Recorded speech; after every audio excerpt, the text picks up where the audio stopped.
हमरे बेटी होई त तोहरा के बोलाइब ननदो।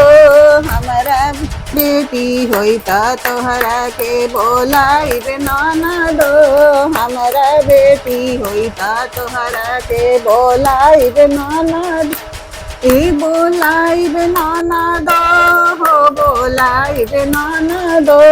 हमरा बेटा होई त तोहरा के बोलाइब ननद। हमरा बेटा होई त तोहरा के बोलाइब ननद। ससुर जी से अरज किया है पावला मंगाने को। ससुर जी से अरज किया है ढोलकी मंगाने। ओही ढोलकी के ताल पर नाचाइब ननद के। ओही ढोलकी के ताल पर नाचाइब ननद के।